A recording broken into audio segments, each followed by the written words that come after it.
Nah, kalau kita baca di ayat per ayat tadi, kalau kita simak, ya, khususnya di ayat yang ketiga sampai ayat yang ke-9, di sini dikatakan kalau para imam dan juga umat-umat Tuhan ini menjaga kekudusan hidup, maka para imam-imam ini akan menjalankan fungsi mereka untuk menguduskan persembahan korban daripada umat-umat Tuhan. Maka Tuhan juga akan berkenan daripada persembahan-persembahan yang dibawa oleh umat-umat Tuhan. Nah, sebaliknya, kalau persembahan korban yang dibawa oleh umat ini, ya, dikuduskan oleh para imam yang menjalankan fungsinya dengan benar, maka persembahan itu nggak boleh sembarang dimakan, tidak sembarang dikonsumsi oleh orang. Kalau kita baca di ayat yang ke-10 sampai 16, wah, itu ada poin-poin penting sangat detail. Dan ada yang menarik di situ. Kalau kita baca, emang imam-imam ada budak juga. Jadi ini perlu saya sampaikan. Saya coba-coba search, saya coba-coba cari di Biblika, ya, di internet juga. Saya mendapat informasi, emangnya imam dulu ada budak. Jadi pada waktu Kekaisaran Romawi, ya, ada pengaruh hukum Romawi pada saat itu. Bagaimana seorang budak laki-laki atau perempuan itu adalah milik seseorang yang lebih punya uang, ya. Nah, oleh karena terjadi peperangan, lalu banyaknya budak-budak ini, karena ada yang budak-budak ini dapat dari yang ditawan atau yang dibeli atau lahir dari rumah tuannya atau dapat budak sebagai ganti rugi, mereka pada lari. Dan pada saat itu pasukan-pasukan Romawi pada saat itu menawarkan. Nah, sebenarnya imam pada waktu itu, pada zaman dulu itu, mereka ingin menawarkan kebebasan tapi dengan cara harus dibeli. Nah, ini dia. Nah, kalau sudah dibeli itu otomatis adalah milik siapa? Miliknya imam. Dan mereka bekerja di situ. Nah, mungkin pertanyaan loh, apakah mereka ini bekerja boleh di bait suci? Memang mereka tidak bekerja di bait suci, karena hanya orang-orang Lewi saja yang boleh bekerja di apa? Di pelataran bait suci itu dan keturunannya. Makanya sangat detail sekali. Tapi karena sudah dianggap keluarga, itu boleh. Ini luar biasa ini.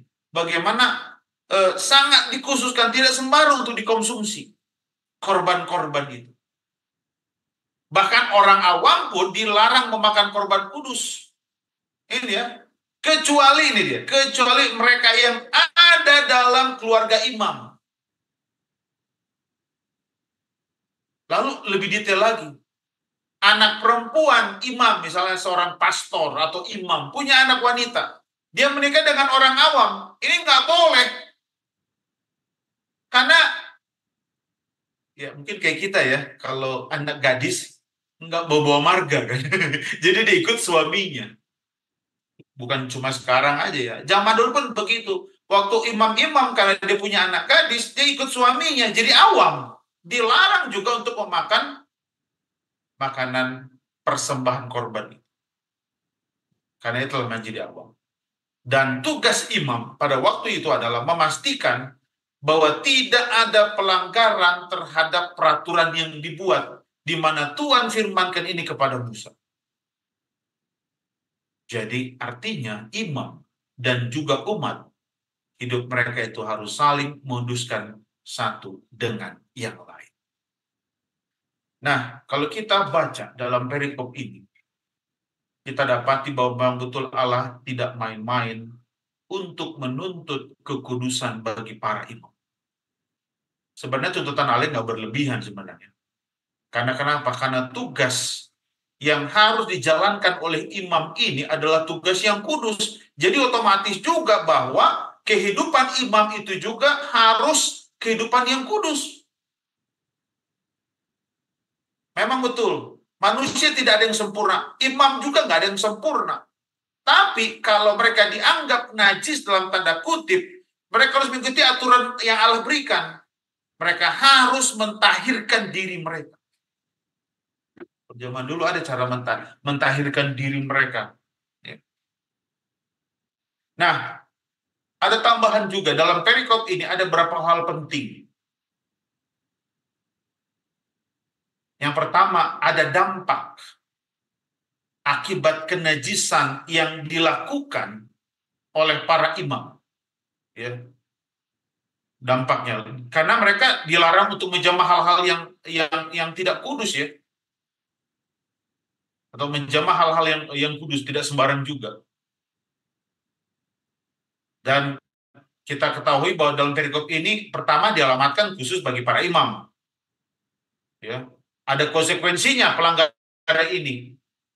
Kalau kita lihat di ayat 3 ini dilenyapkan. Sebenarnya kata dilenyapkan itu bukan dimusnahkan, artinya dikeluarkan mereka.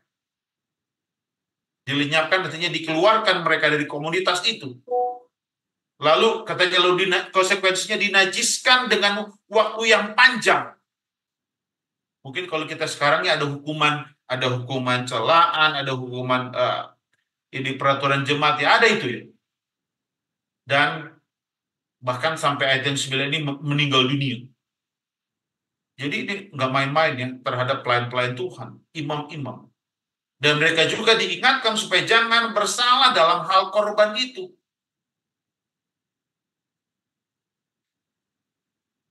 Lalu hal yang kedua yang mengenai perikop ini adalah peraturan-peraturan mempersembahkan korban. Ini kalau kita ayat 17 sampai ayat 25. Nah, bagian ini sebenarnya adalah tentang persembahan-persembahan yang dikorbankan memang harus tidak bercela.